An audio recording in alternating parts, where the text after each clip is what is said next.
June 1st, 2017, this woman marked a milestone in modern cinema, one that changed the industry for both good and bad. Gal Gadot became a symbol of strength, femininity, and hope for women and girls all over the world, transforming into a global icon by embodying Wonder Woman.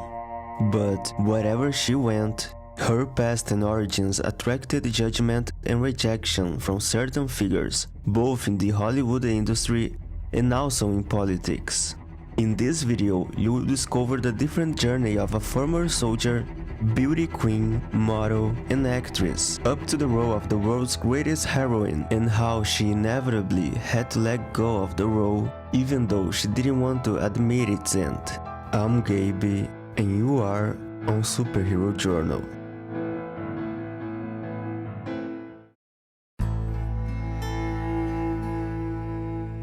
Rosh Ha'ain.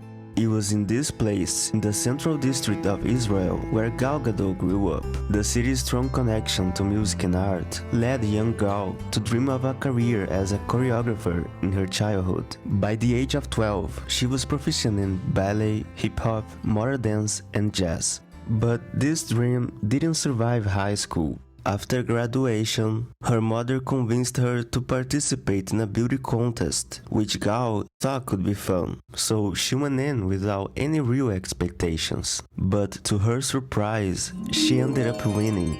At 18, Gal Gadot was crowned Miss Israel.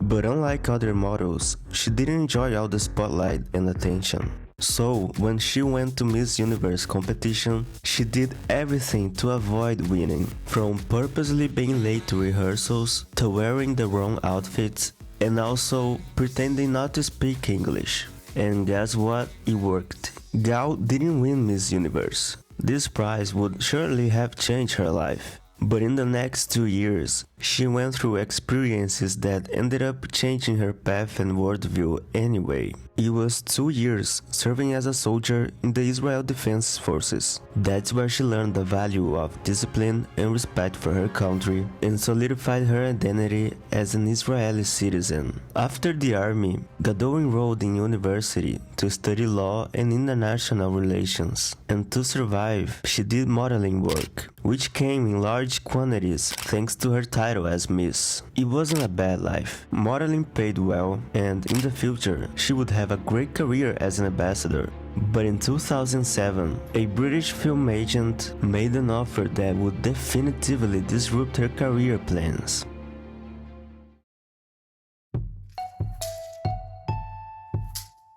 Gal Gadot was invited to audition for the film 007 Quantum of Solace to play the female lead and James Bond's love interest. Initially, she declined the offer, both because she was focused on her studies and because she felt uncomfortable with the script entirely in English. The idea of acting in another language was difficult, as she wasn't 100% confident in her fluency.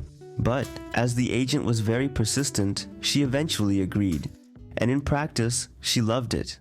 It was much more interesting and fun than her college studies. The role eventually went to Ukrainian actress Olga Kurilenko, but this experience sparked her interest in exploring an acting career. Gal took private acting lessons, landed a role in the Israeli series Bubot, and dropped out of college after only 1 year. A few months later, the same agent invited her to another audition, this time for a film called Fast and Furious 5. According to Gal, director Justin Lin liked her military experience and wanted to use her knowledge. But honestly, I think the knowledge he wanted to explore was more about her runway experience. In a parody of the film, they joked about creating a character specifically for an international model to act in the movie, as if it were a measure to meet diversity quotas, implying that the character was shallow. And unfortunately for Gal, her next roles would be bit parts in films and TV shows where her main attribute was her physical beauty rather than her acting. After a series of such roles combined with failures in roles she desired, Gal almost gave up on her acting career. Until when she was back in Israel, she received a call for a mysterious audition. When she asked who the character was, her agent asked if she had ever heard of a certain Wonder Woman in Israel.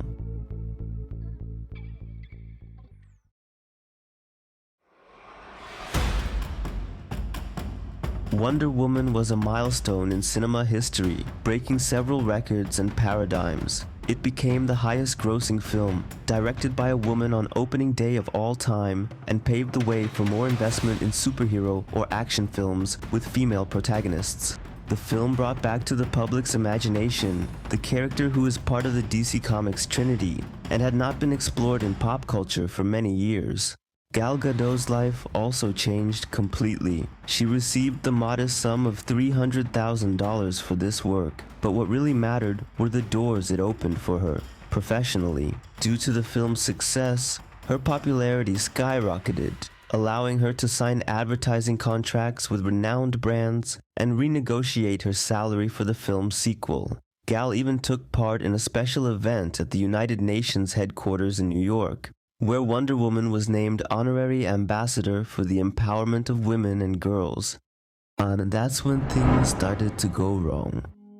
Shortly after, the UN withdrew her status due to the negative backlash it generated. Outside the event, 100 UN employees protested against the decision, and more than 600 people signed a petition asking the president to revoke the title given to the character. The film was banned in Tunisia, Lebanon, Syria, and many other Arab countries with anti-Israel policies or sentiments. Even so, the film was a box office success. But the sequel didn't have the same luck. The production had an increased budget, filming took place in various countries, and Gal received a significant salary raise. But unfortunately, these things didn't translate into an improvement in the final product. On the contrary, Wonder Woman 1984 ended up being a financial loss, which may be related to the fact that the film was delayed and released simultaneously in theaters and on streaming. However, the quality of the movie didn't hold up either. Both the critics and the general audience rated it as mediocre to poor.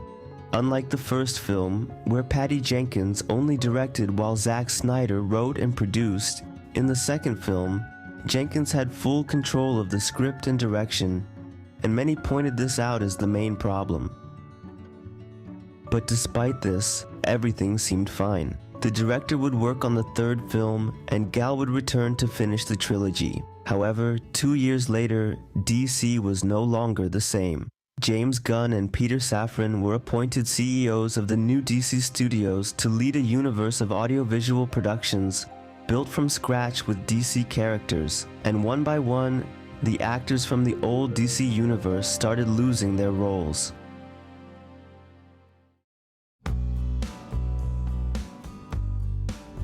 Unlike Ben Affleck and Henry Cavill, whom James Gunn made it clear he would replace with younger actors, the role of Wonder Woman was never given the same emphasis regarding what he intended to do.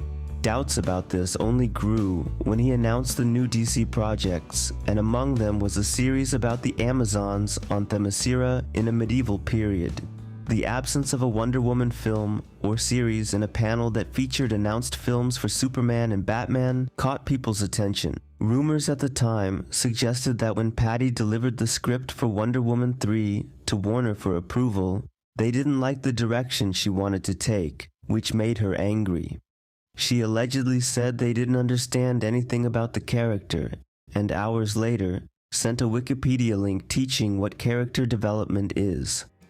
A few days later, the director made an official statement saying she would not be working on Wonder Woman 3, but that she was open to negotiations and understood the difficulties of the decisions James Gunn needed to make regarding the DC overhaul. In a tone of farewell, she thanked Gal Gadot and Linda Carter for the amazing years working together.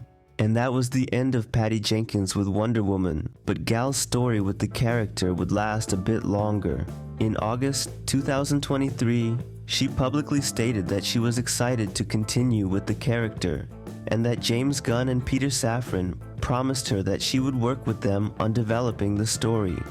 However, from their side, there was no confirmation about the film being in the plans or about Gal continuing in the role. This, combined with the fact that all the other Justice League actors were dismissed, left her position in doubt. And this issue remained unresolved for quite some time until, in 2024, James Gunn inadvertently revealed that Gal Gadot would no longer be Wonder Woman. Someone commented on Threads that they heard rumors that Wonder Woman would appear in the new animated series Creature Commandos, which is the first project in the new DC universe.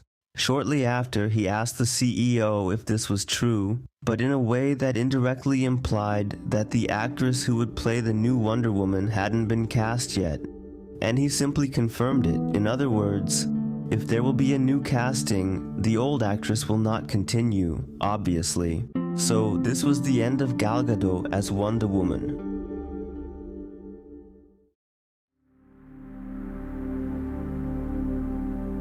Gal Gadot has been exploring new opportunities in her career lately, both as an actress and as a producer. In addition to playing the evil queen in the upcoming Snow White film, she will portray Cleopatra in a movie of the same name in 2025, and she is also working as a producer, alongside her husband, on the biographical film of Irina Sendler, a human rights activist during World War II. In March 2024, Gadot gave birth to her fourth daughter with Israeli businessman Yaron Vassano, whom she has been married to since 2008 and is also a business partner within their production company, Pilot Wave. Gal has also been very vocal recently in supporting Israel in the current conflict, which has made her the target of much criticism, even from colleagues in her profession who support Palestine in the conflict. If you have an opinion about her stance or whether she was a good Wonder Woman or not, comment here in the video and also suggest a name you think would be a good Wonder Woman for this new DCU. If you've watched this far, there's a good chance you enjoyed the video, so give it a like and subscribe to the channel so you don't miss more cool videos like this one. Thank you so much for watching until the end, and I see you next time.